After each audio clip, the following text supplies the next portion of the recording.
Dhe tani çka ka sjell njerëz të cilët janë më radikal se sa ata që u vranë që ishin në tavolina. Sepse ka dhe në tavolinë ka dhe një gjë. Për shembull, nëse këta ishin ulë me kushtin në tavolinë, do të thotë se kishin shtrënguar dorën njëri tjetrit dhe njiheshin personalisht, pra krijon një marrëdhënie tjetër. Po jo me një njeri që ti nuk ke asnjë lloj marrëdhënie, asnjë lloj kontakti.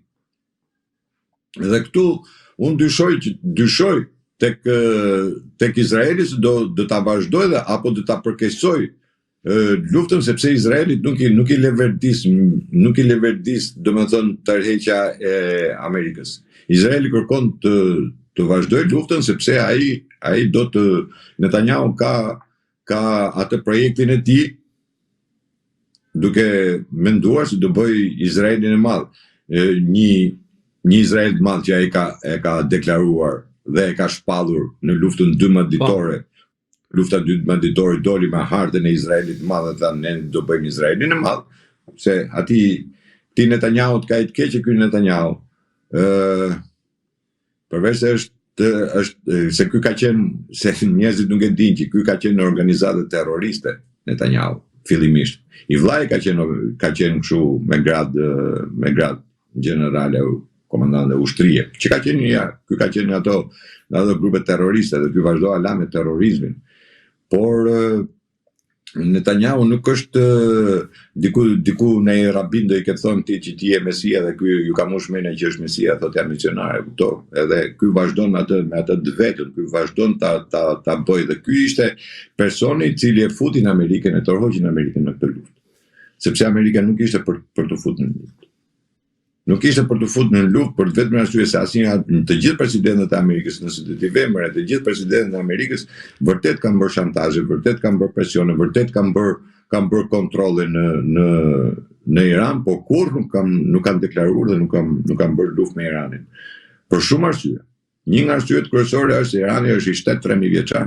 Shtet 3000 vjeçar. Irani.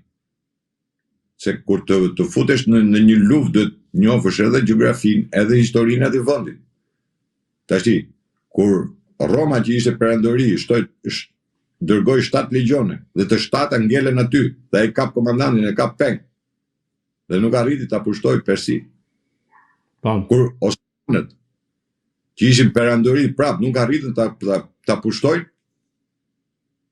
Por e fundit fare lufta Irak-Iran me gjithse zgjati 8 vjet përsëri nuk arritën ta pushtojnë.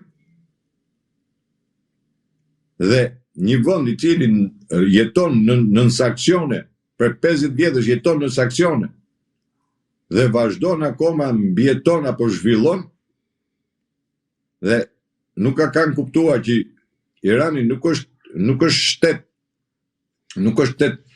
unipolar, pra që ti vrave komandantin apo liderin suprem edhe ra shteti. Ai është shtet piramidal. Dhe këtë e tregoi. Pra ne them që Amerika nuk e ka pasur ndonjëherë plan për të sulmuar Iranin. I gjithë plani ka qenë Izrael, sepse është lufta 7 e quajnë ata, luftën e Iranit.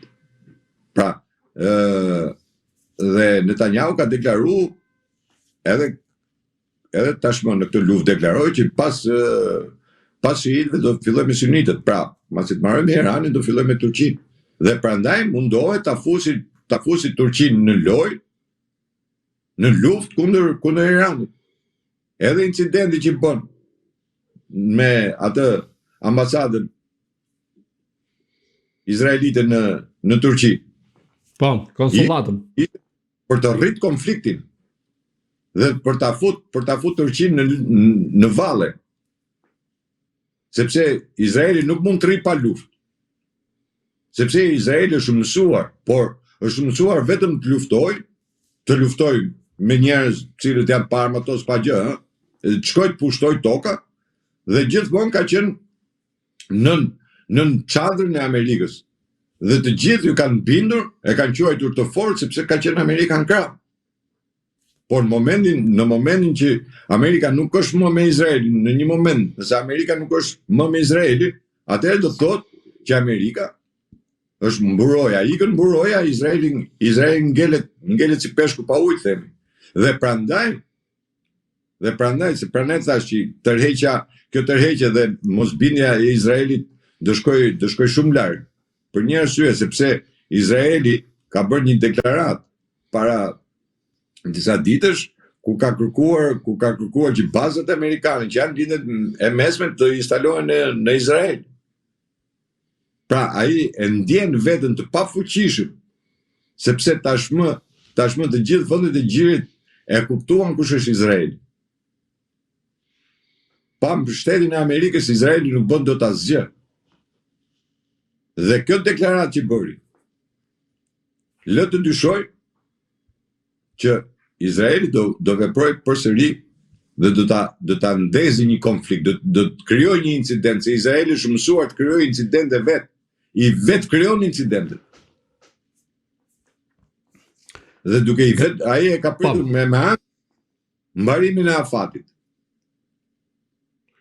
Por u gjet, Zot fal, u gjet ajo rruga që tulemi në bisedime. Dikush ja mushën mendjen Trumpit që i thanë stop deri këtu se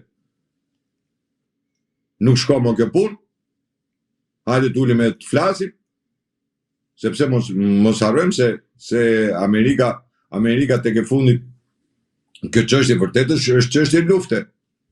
Por mos harrojmë se këtu ludhe petrodollari, që është çështje ekonomike. Se vendet e Priskut nuk e pranojnë dollarin. Pra këtu do fillojë konflikt tjetër.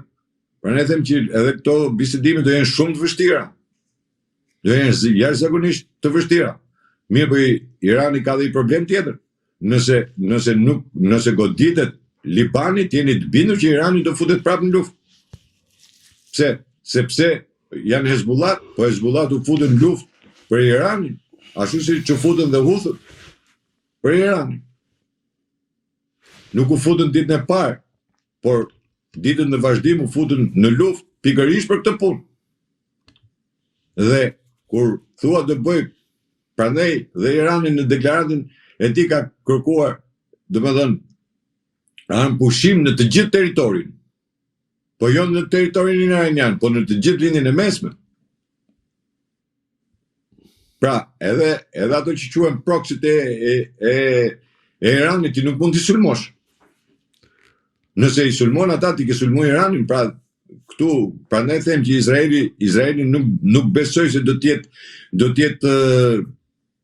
jetë i aftë apo do ketë atë dëshirën e mbylljes së këtij konflikti në tavolinë. Zotë Merkoçi, zëvendës presidenti amerikan J.D. Vance ka theksuar se Shtetet e Bashkuara të Amerikës mund të rikthehen luftimeve nëse Irani nuk angazhohet në mirë besim në këto negociata dhe se askush nuk mund të luajë apo të tallet me Donald Trump.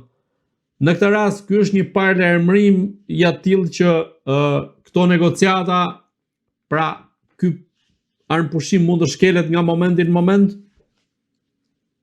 Tash që J.D. Vance bënte këtë lloj deklarate, realisht nuk i takonte diplomatikisht paktën, nga pikpamje diplomatike, për një arsye të vetme sepse iranian kur kanë kërkuar bisedime që të jetë J.D. Vance në i pranishëm. Dhe pikërisht prandaj u caktu J.D. Vance që të jetë i pranishëm, sepse ata thanë ne i besojmë këtij njeriu, e kupton? Se duket domethënë që ky nuk do të bëjë luftra, nuk është pro entuziast, pro Izraelit. Dhe tulemi të bisedojmë në tavolinë. Nëse dhe kjo lloj deklarate, janë mund ta shohësh edhe si një deklaratë për mbrojtjen e figurës së Trumpit dhe lëvizjes së fundit që ai bëri, por nuk e shkojnë në këto lloj deklaratesh kur ti kërkon tulesh në bisedime, nuk e shkon këto lloj deklaratesh.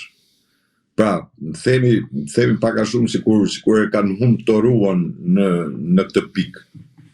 Dhe e gjithë situata është sepse duhet kuptoni dhe një gjë tjetër që është ndryshe të flasësh në tavolina, është ndryshe të bërë deklarata nga tavolina dhe është ndryshe të jesh në terren.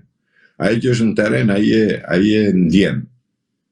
Pra, ata ushtarë që kanë kaq kohë që rrinë në det, se aeroplan mbajtësit rrinë det, ka ata ushtarë që rrinë veshur gjatë gjithë kohës, ata komandant, ata general që drejtojnë trupat, dhe thash mos harroni që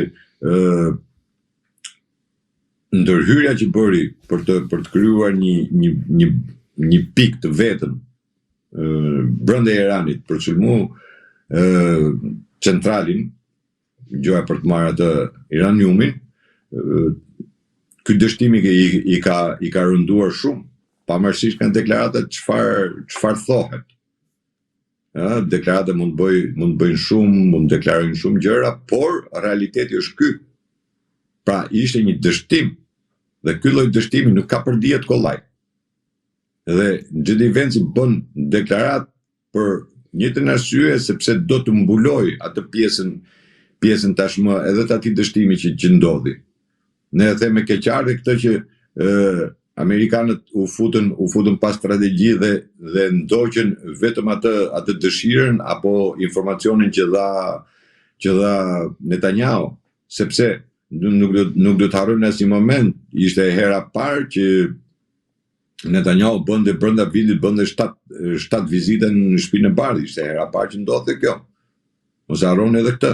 Pra ka qenë një plan i mirë përgatitur nga Netanyahu, por patjetër që i informuar gjatë gjithë kohës edhe Trumpi, nuk është se s'ka qenë i informuar.